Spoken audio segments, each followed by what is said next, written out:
Muy buenos días o tarde, depende de cómo usted está conectado con nosotros a este hermoso día que estamos siguiendo en la enseñanza del hombre establecido y la competencia de los hombres. Nosotros estuvimos hablando, aquí está conmigo la hermana Maritza Millanes. Muy buenos días a todos.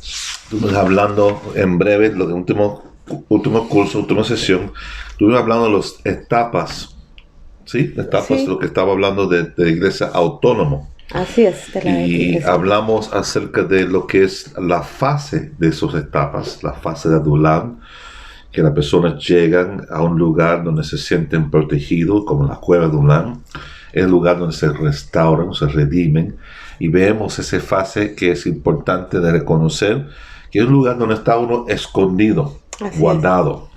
Vemos que las primeras personas que están ahí, muchas veces se ve que hay los endeudadores, las personas que son enfermas, las personas que están en problemas, vienen a ese tipo de iglesia. Pero no se pueden quedarse ahí, tienen que emigrarse. Y la fase siguiente fue la fase de Hebrón, el lugar donde personas hacen pacto, es lugar del matrimonio, de Yashab, donde se casan uno con el otro, donde hay un compromiso en ellos. Y vemos esta fase, normalmente hay muchos familiares que está en esta iglesia, pero vemos lo que pasa, que en el fase de Adulam, David dejó su familia ahí, sí, hasta que él tuvo bien clara la visión. Su padre y su madre lo dejó ahí, hasta que él tenía bien claro de qué es la visión que yo tenía para él, cuál es el funcionamiento que tenía. En Hebrón hay un fuerte pacto, como usted decía, con la persona que está liderando, pero carece de visión. Así es. Esa es una de las importancias de reconocer este tipo de fases. Esa fase es bueno, que hay muchas actividades de coinonía, de estar juntos, para que las personas empiecen a formar esa relación uno con el otro, el pacto de uno con el otro, la hermandad. Pero aquí, si no se migra de esa fase, entonces, ¿qué pasa? Que la iglesia se convierte en una iglesia que tiene una relación convencional con su líder, y no una relación de crecimiento donde ellos realmente entienden dónde Dios le quiere llevar a. Y terminamos con la fase de Sion. Y el fase de Sion se describe muy bien en la Biblia, en Salmos, pero vamos a leer primero 2 Samuel, capítulo 5, versículos 6 al 7. Sí. En la versión NTV dice: luego David guió a sus hombres a Jerusalén para pelear contra los jebuseos, los habitantes originarios de esa tierra que vivían allí. Los jebuseos se mofaban de David: jamás entrarás aquí, hasta los ciegos y los cojos pueden impedir que ingreses. Pues los jebuseos pensaban que estaban a salvo. Pero David tomó la fortaleza de Sión, la que ahora se llama Ciudad de David. Y ese es el nombre justamente de la fase, de la tercera fase. La tercera fase fase de Sion. Mientras las iglesias de Hebrón son muy fuertes en relaciones, están ellos muy conectados. Afiatados, podríamos decir. Ellos son muy débiles en propósito. Como nunca logran cumplir su propósito. Y la iglesia de Hebrón tiene que transicionar a la fase de Sion. Lo que significa Sion significa fortaleza. Así decía el versículo. Fortaleza. La iglesia tiene que convertirse en la fortaleza de Dios, de lo cual el propósito de Dios son ejecutados. Entonces, si la iglesia no es un lugar de fortaleza, nadie se siente seguro en ella, nadie tiene una dirección y propósito donde vamos ellos, y se quedan ahí mismo. Pero mira lo que pasa cuando leemos Hebreos 12, versículo 22 a 24. Y ahí vamos a ver donde este autor de este libro nos dice cómo nosotros hemos llegado a Sion. Dice: en cambio ustedes han llegado al monte Sión, a la ciudad del Dios viviente, a la Jerusalén celestial y a incontables miles de ángeles que se han reunido llenos de gozo. Ustedes han llegado a la congregación de los primogénitos de Dios, cuyos nombres están escritos en el cielo. Ustedes han llegado a Dios mismo, quien es el juez sobre todas las cosas. Ustedes han llegado a los espíritus de los justos, que están en el cielo y que ya han sido perfeccionados. Ustedes han llegado a Jesús, el mediador del nuevo pacto entre Dios y la gente, y también a la sangre rociada, que habla de perdón en lugar de clamar por venganza como la sangre de Abel. El otro día estuvimos hablando de mediador. Sí, Y aquí me acuerdo. estamos hablando que Jesús es el mediador del nuevo pacto. Ahora, estamos hablando de esta palabra que dice, ustedes han llegado. Esta fase de Sion es una gran realidad presente. Esta posición de verdad es una situación donde no hay engaño en ellos. Es posición de verdad. Tiene que ser práctica. Una verdad práctica en ustedes. Entonces vamos a leer Isaías 59:20 y vemos cómo nosotros tenemos en el Nuevo Testamento y en el Viejo Testamento la referencia de llegar a Sion. Dice, el Redentor vendrá a Jerusalén para rescatar en Israel a los que hayan apartado de sus pecados, dice el Señor. Ok, ¿está leyendo qué versión ahí? NTV. Ponlo en RBA para ver cómo Jerusalén cambia de nombre en el versículo bíblico. Ay, esa no la tengo acá, pero LBA. Vamos a buscarle la Biblia Gateway.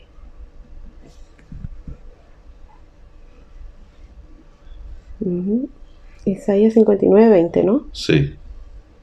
Isaías 59. En versión LBA. NBA. RBA. Oh. RBA. Lo que quiere decir que muchas veces en ciertas traducciones nosotros malentendemos lo que es Sion y lo que es Jerusalén, porque Sion está dentro de Jerusalén. Entonces, como tú tienes una provincia, una región, tienes un lugar, una comunidad dentro de una ciudad, eso es lo que quiero definir de Sion. ¿Sí? Aquí cambia. En la versión RBA dice, entonces el Redentor vendrá a Sión, y a los de Jacob que se arrepientan de la transgresión, el Señor les dice. Tremendo.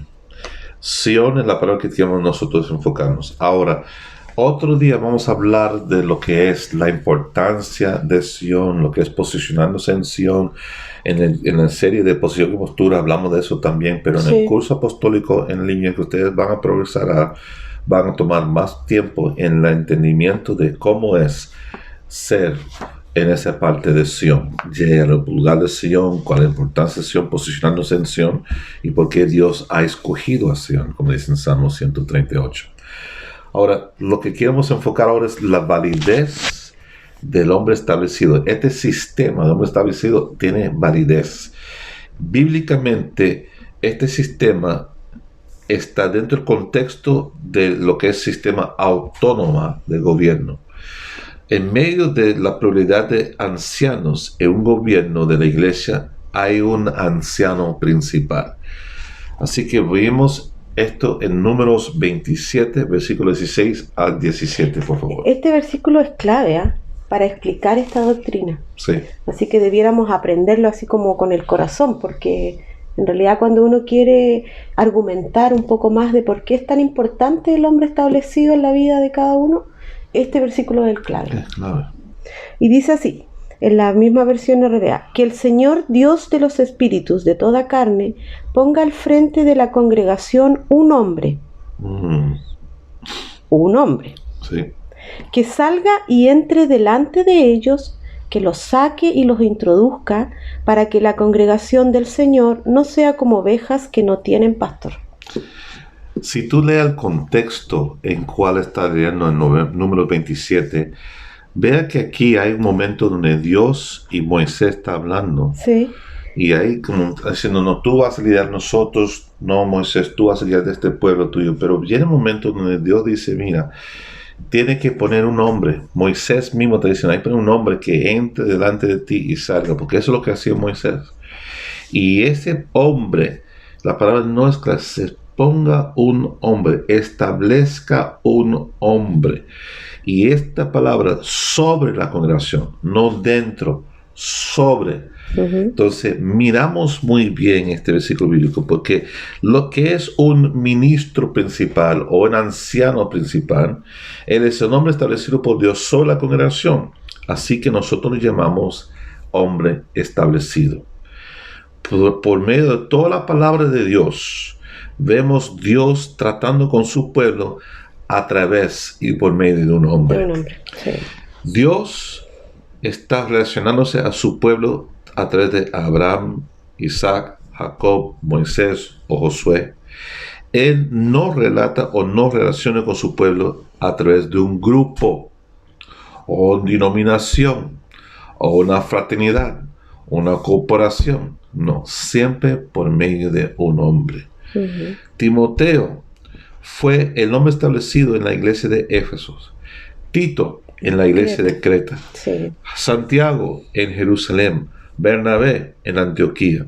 Con referencias a las 7 iglesias en el libro de Apocalipsis, Jesús escribe al ángel de cada iglesia. Por ejemplo, miramos en Apocalipsis 2:1, cuando dice, al ángel de la iglesia de Éfeso, escribo estas cosas. Escribo.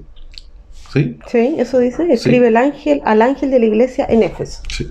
Entonces, él está diciendo estas cosas para que aquel que estás aguantando los 7 estrellas en su mano derecha, el que anda en medio de los 7 candelarios, los candelabros dorados, de oro, de oro, él está dirigiendo este mensaje a una persona que anda en medio de los 7 espíritus de Dios, que tiene iluminación de Dios, que maneja las doctrinas de Dios.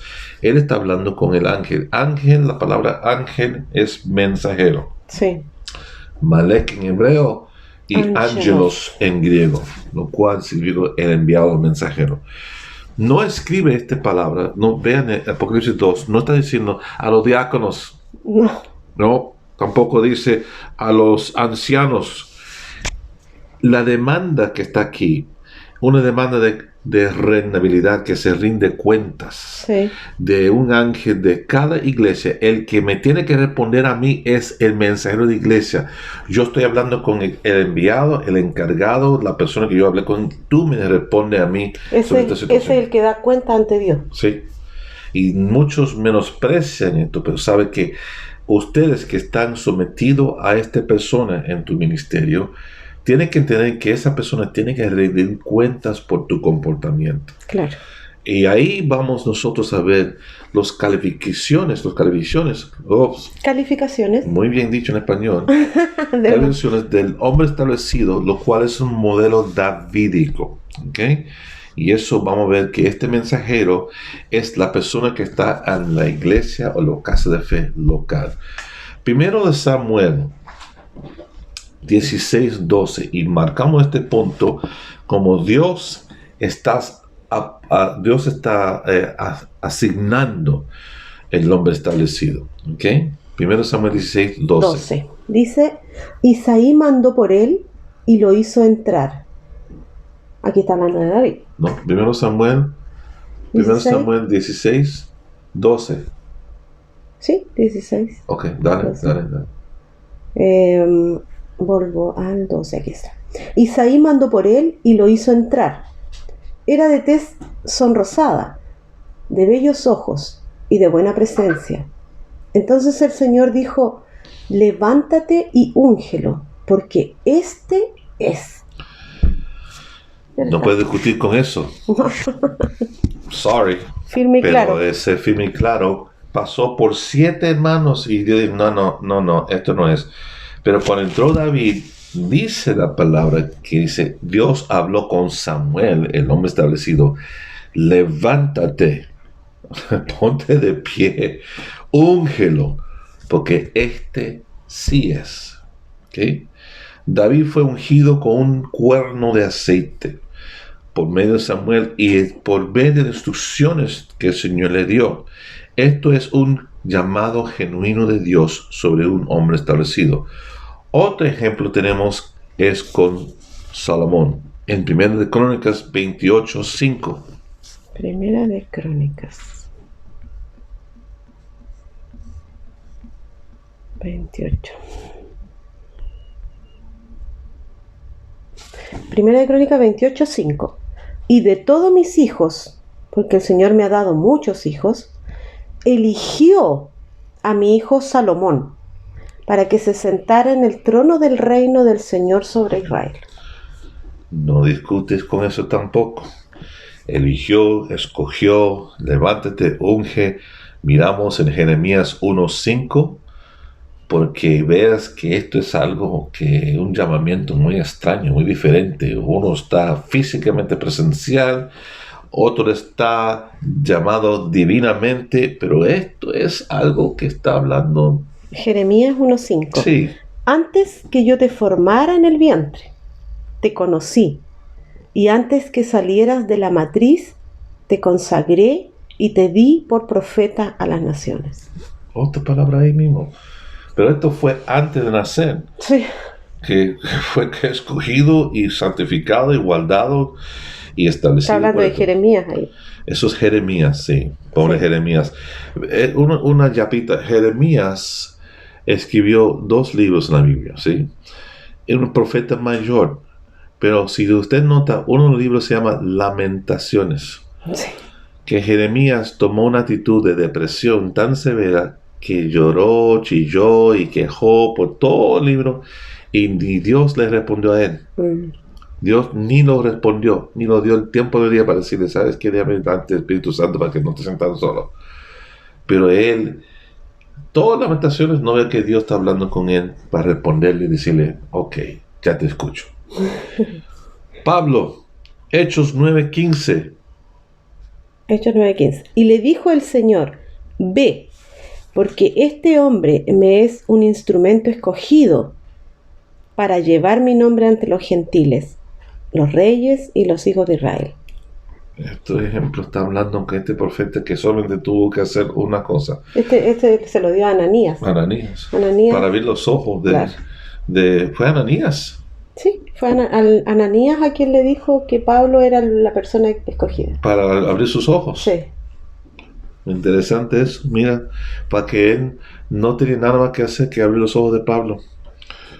Pero cuán difícil fue ese tiempo. Porque Ananías tuvo temor de entrar ahí, pensando que Pablo iba a matar. Quizás Pablo, Señor, tú sabes que este hombre ha matado a mucha gente. Lo me está pidiendo, no está seguro. Ok, eso es una palabra yapita para ustedes.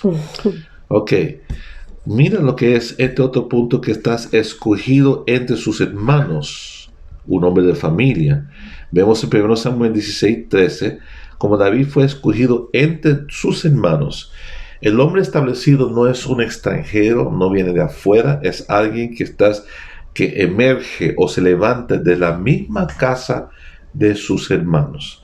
Pasó Bernabé, que fue el hombre establecido de Antioquía, que vino a Jerusalén y hizo lo que es fundando los miembros de Antioquía. 1 Samuel 16:13 muestra cuando él se ungió a David en medio de sus hermanos. Así que vimos esta palabra. Deuteronomio 17:15 también dice, usted ciertamente establezca un rey sobre ustedes, quien el Señor tu Dios escoge. Uno que estás en medio de sus hermanos, usted lo traerá como rey sobre usted. Y usted no puede establecer un extranjero sobre ustedes mismos. ¿Quién es? alguien que no sea tu hermano. Alguien que no es tu hermano. Entonces, esto es orado, porque una cosa yo quiero levantar aquí para ustedes también. Ya. Muchas iglesias, o sea, tú y yo venimos de iglesias que son del mismo similitud, la adventista, bautista. Esas iglesias siempre están rotando pastores. Correcto. Ve a un pastor por 4, 5, 6 años y después lo saca y mueve, viene otro, por 4 o 5 años lo saca, viene otro. Entonces, en transcurso de una vida de una persona que tiene 30 años en la iglesia, puede llegar hasta conocer 5 pastores o 6 pastores. Y cada uno conoce usted su vida personal, pero va a otra iglesia. Nunca se logra establecer una relación muy estrecha con esa persona. Y es algo que está viendo que no es bíblico, porque la palabra manda que nosotros levantamos en medio de los hermanos, de en medio de esta congregación, hay alguien que puede levantar, formar, que puede ser padre de la casa o guía espiritual de la casa. El enfoque de este ministerio no es de buscar otro que viene de afuera para pastorear la iglesia. Es buscar a alguien dentro de la casa que ha sentado con los hermanos, viviendo los hermanos y conocen los hermanos, que se levanta, se forma, se establezca y puede ser padre en la casa. Uh-huh. No que él se autoexalta o se establezca él mismo, pero es el padre que señala, como dice en Gálatas 4, quién es y quién debe ser listo para tomar ese lugar. Entonces, cuando usted ve esto, en el Jehu, que es otra persona, 2 Reyes 9, 2 Reyes capítulo 9, versículo 1 al 3. 9.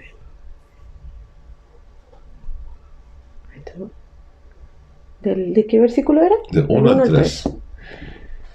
Entonces el profeta Eliseo llamó a uno de los hijos de los profetas y le dijo: Cíñete los lomos, tómate este frasco de aceite en tu mano y ve a Ramot de Galaad.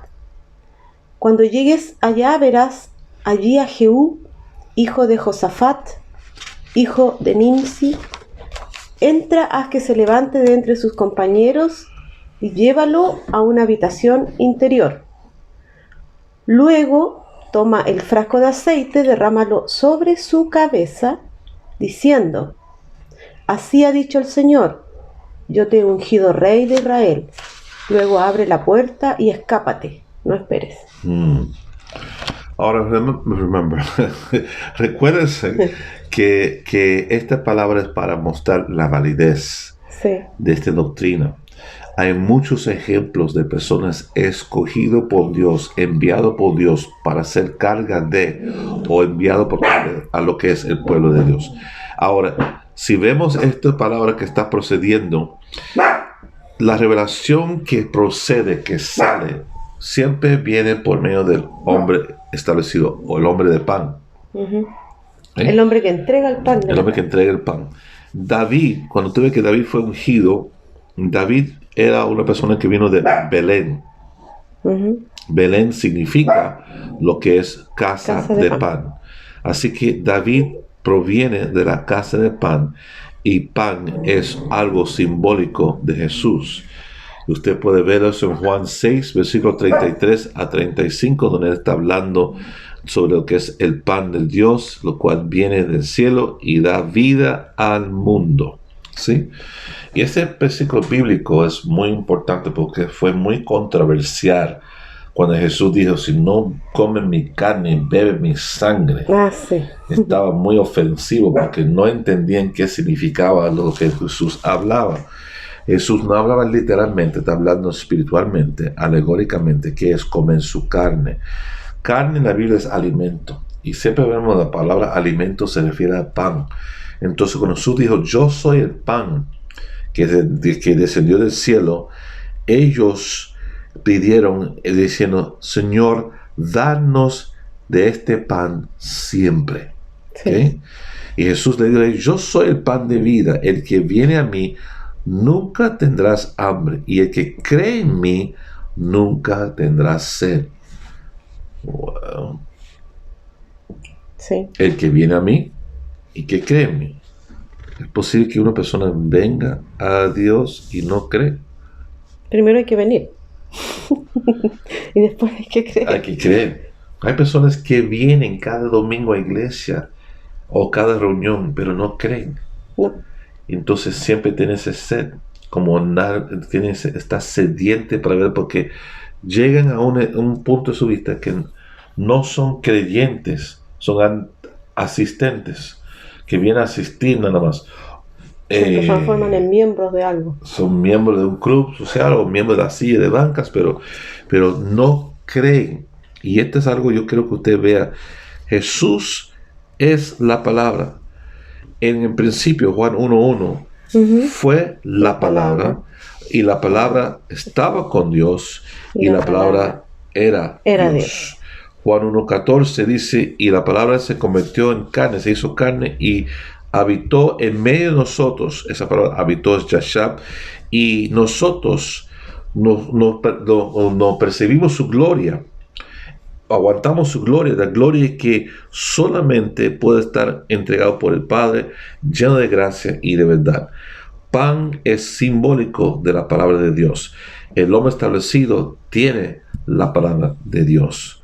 Ahora, Mateo 4:4, cuando dijo Jesús esta palabra, lo está repitiendo que está en Deuteronomio. Entonces, esto significa que esto no es un doctrina, un principio del Viejo Testamento, pero también está resaltado en el Nuevo Testamento lo que dijo Jesús en Mateo 4:4. Dice, pero él respondió y dijo, escrito está. O sea, está refiriéndose a algo ya Sí, señalado. No solo de pan vivirá el hombre, sino de toda palabra que sale de la boca de Dios. Entonces, el hombre establecido tiene que tener lo que es la palabra fresca, la palabra que sale. No dice salió o va a salir, que sale. Palabra procedente. Entonces, mirando esta parte, nosotros vemos que esta palabra es la palabra procedente de Dios. Mira lo que hizo José en Génesis 47:12. Génesis 47. 47:12. Y José proveía de alimentos a su padre, a sus hermanos y a toda la casa de su padre, según el número de los niños pequeños. Entonces vemos que una persona, José, fue el hombre establecido porque proveó por la familia, por toda la familia. No solo de protección, pero provisión y trabajo y lugar donde vivir. Ahora, vemos que el hombre establecido también es el hombre enviado. Un enviado de Dios, lo cual vemos muchos ejemplos de Dios. No vamos a entrar en eso en detalle. Vamos a hablar del ejemplo que David fue un hombre enviado. ¿Okay? Su unción o su ungimiento fue validado y por el hecho que Dios lo envió a él. ¿Sí? Vemos eso en Salmo 78, versículos 70 a 72. No lo buscas, lo anotas para usted estudiar después. Jesse, papá de David. Isaí. Isaí envió a David. Y eso está en 1 Samuel 17:17. Porque mira, cuando hizo, toma ahora para tus hermanos un efa de este grano seco y 10. Cuando fue a pelear. 10 panes. Y corre a sus hermanos en el campo. Lo envió. Saúl envió a David. Usted sabe que Saúl envió a David para pelear con el filisteo. O dice, vaya con Dios. Que Dios te guarda. Porque sabía que este tipo quizás no vuelve. Sí. Dios envió a Moisés. Eso está en Éxodo 3:10. Usted sabe, te voy a enviar a Faraón para que tú traigas a mi pueblo. ¿Okay? Vemos en Éxodo 3:14 también. Cuando Moisés dijo, ¿quién dijo que quién dijo que me mandó a mí? Dice, yo soy quien yo soy. Ese es suficiente. Quien te envió soy yo. Claro. ¿Okay? Dios envía a Gedeón. Jueces 6:14. Dios envía a Juan 1:6. Dios envía a José. Salmo 105:17.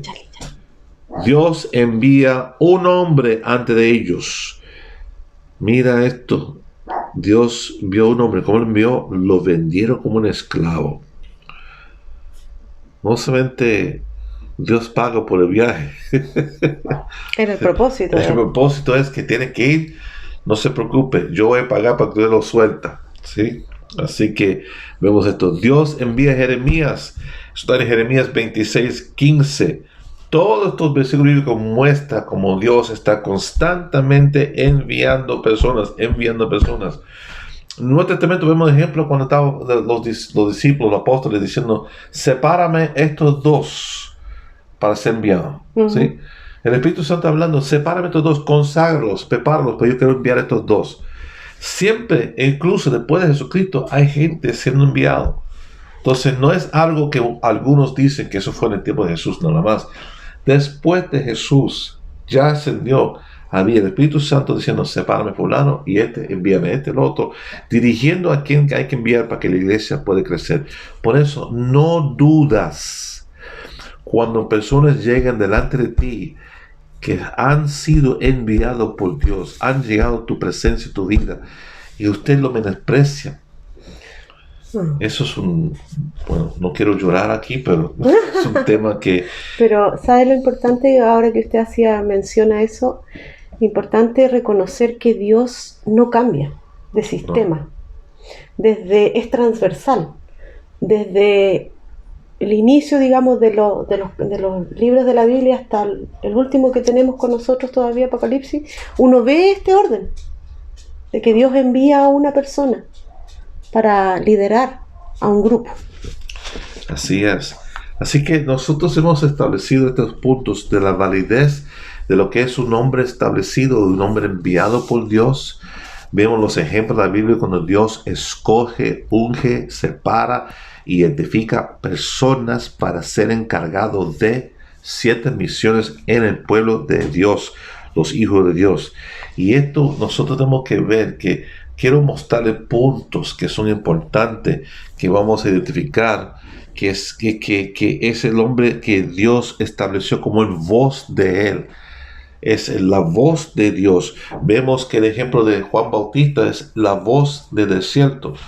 Es una voz que todo el mundo sabe que es la voz de Dios hablando por medio del hombre.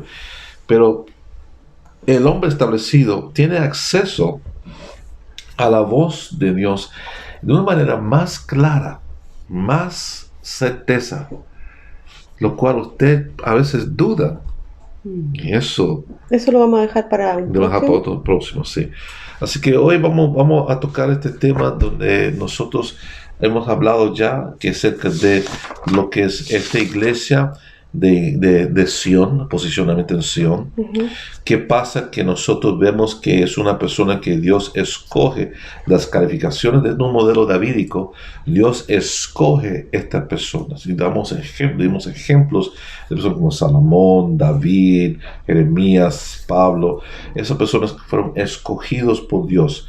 Pero también vemos que estas personas también son personas, no se han enviado, pero tienen una palabra que procede, presente, no viejo, algo fresco, algo nuevo. Y eso es un punto bien importante, porque hay gente que en las iglesias prefiere escuchar muchas veces la palabra antigua. Y no la palabra fresca, porque dicen que lo nuevo no, que Dios no es. Tiempos que claro. nosotros, ay, Dios no, mío, esto Dios no. Te recuerda, ay, y vamos mirando hacia atrás, moviendo hacia atrás, y no miramos hacia adelante, hacia dónde vamos nosotros. Así es. Bueno, hasta la próxima clase vamos a seguir con este tema. Este tema es de doble largo porque tiene el segundo hombre también ha ido con ella. Pero vamos a entrar en estos beneficios y los errores de cómo honrarlo y cómo pecar contra lo establecido, lo cual es importante que ustedes observan y tomen apuntes para que ustedes no caigan en cualquier viento de doctrina sabiendo que esto es bíblico. Así es. Es bueno que ustedes repasen los versículos bíblicos que hemos citado y vayan tomando, no sé, sus notas para poder, Dios puede revelarles algo más. Así es. De todo lo que hemos enseñado hasta ahora. Sí, y sigue esto siempre va a ser un respaldo para ustedes en su curso. Hay que repetir una vez para que ayude a profundizar más. No es solamente conocer para pasar el examen, es conocer para aplicar en tu vida. Así es. Así tú observas y recibes el mejor beneficio de todo. No sacando un 10 de 10 o un 7 de 7 en examen, pero delante del Señor sacando un 100. Que tú eres 100% lleno de Él. Amén. Bien en ti. Así es. Hasta el próximo. Muchas gracias. Chao.